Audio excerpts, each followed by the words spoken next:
Isso era um tipo de curso um tipo de atividade que eu estava desejando muito enquanto um profissional mesmo da área.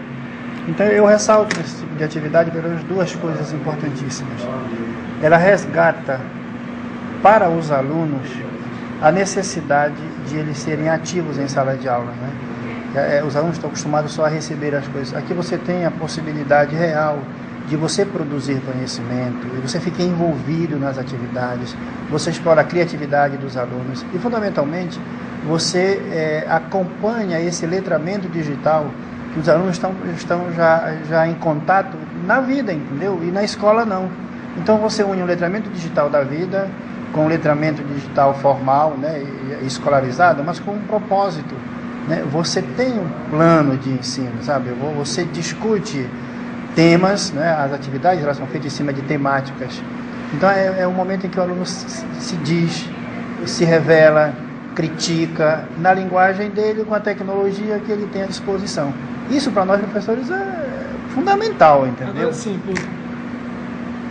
vemos aqui, fizemos esse trabalho de vocês, tem várias instituições fazendo isso, tem o governo federal com todos os programas aí de relacionado à tecnologia e educação, mas o que ainda torna difícil assim, a aplicabilidade dessas práticas, assim, introjetar esses conceitos, essas percepções? Assim?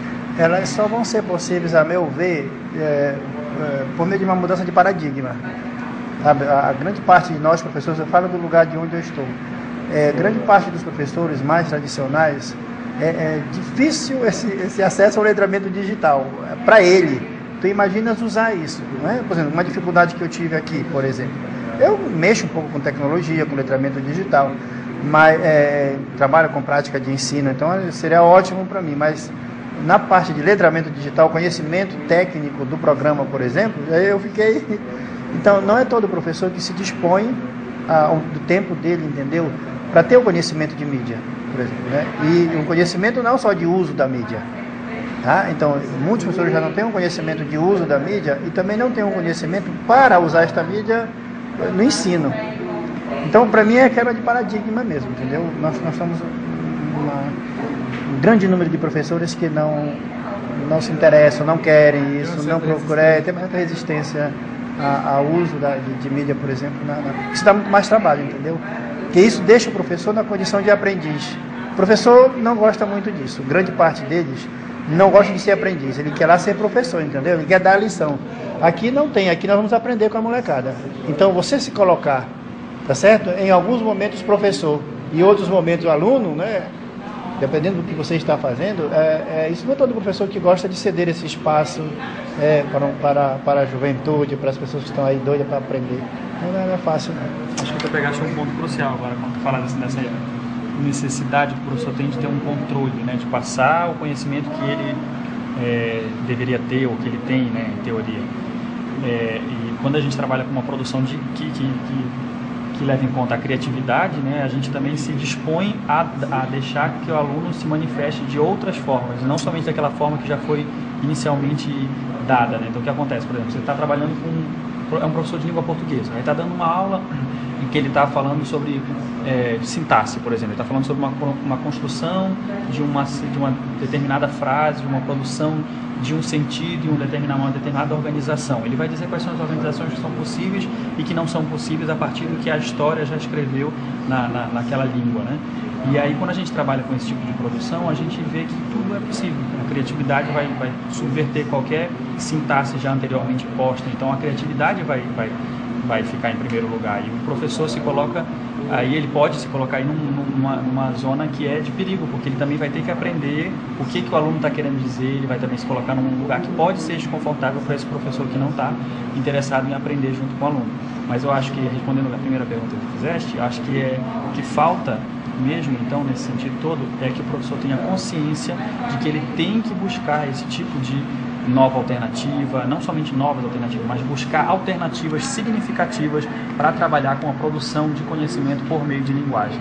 E essa é uma das formas assim mais geniais, porque é possível trabalhar com vários tipos de linguagem, com a fusão de várias linguagens em uma única produção.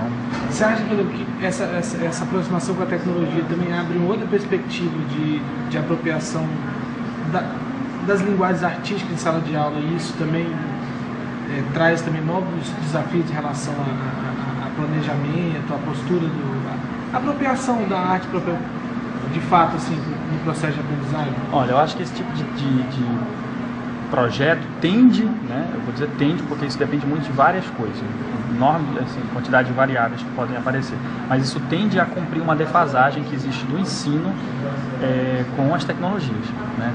Se fala muito em tecnologia faz muito tempo, fala-se muito em tecnologia, mas o que a gente fala de tecnologia é do uso do computador em sala de aula, da pesquisa via internet, que acaba muitas das vezes tomando conta do espaço, o aluno não vai mais à biblioteca, e não é bem isso que se quer com esse tipo de projeto. Eu acho que a ideia é poder trazer o máximo de ferramentas possível para que o ensino ele não fique só planejado para acontecer a prática de produção de conhecimento que aconteça dentro de sala de aula, para que tenha essa continuidade, que a pessoa possa aprender fora, para que a pessoa possa pegar todas as suas outras experiências e poder jogar aquilo naquela roda de discussão e a partir daí produzindo conhecimento. Então sim, isso também dificulta o planejamento, ninguém está dizendo que é fácil, não existem modelos próprios para isso e mesmo se eles existissem, eles subverteriam a sua própria intenção. Então acho que esse tipo de projeto de fato tende a cumprir uma certa defasagem. E o que o Maia falou é interessante porque o professor ele vai estar então aprendendo ao mesmo tempo com o aluno mesmo, porque o aluno muitas das vezes já tem contato com essa tecnologia ou com essas tecnologias que são ferramentas ou conhecimentos, né, em torno dessas ferramentas.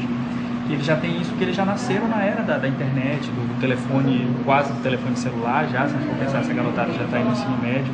Então eles já mexem com isso com uma facilidade maior, com menos medo. E o professor ele vai tentar aprender enquanto os alunos já sabem, ou tentar aprender ao mesmo tempo com o aluno, e ele fica desconfortável com isso. Mas isso é muito triste, é um professor que de fato não é um professor. Observa, Marcelo, que e Aloysio, a vida no cotidiano ela é audiovisual, entendeu? No dia a dia do aluno, ele sente isso, então ele sente o que de visual que tem e o que de áudio ele tem pelas músicas, né, pelas manifestações artísticas. E na sala de aula, o que acontece? Quando o professor gosta um pouco disso, ele ainda leva, do ponto de vista da leitura, do ensino, ele ainda leva alguma coisa. Mas na saída, o que nós temos?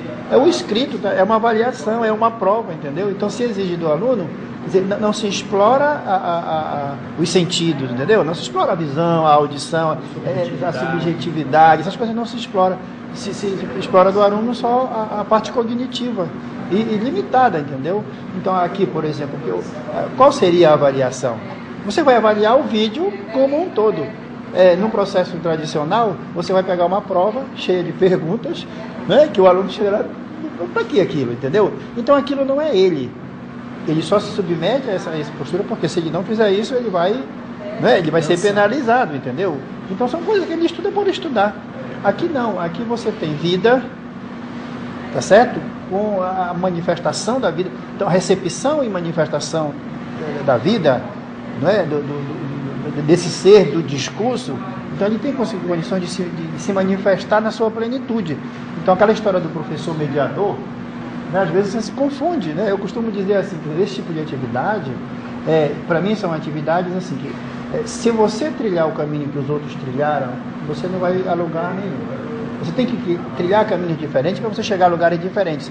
Esta atividade, nós só temos a provocação inicial, entendeu? Cada um vai fazer o seu caminho. Olha quanto o professor não aprende.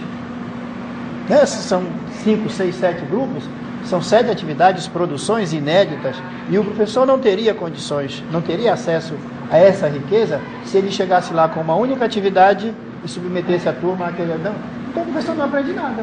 Ele já tem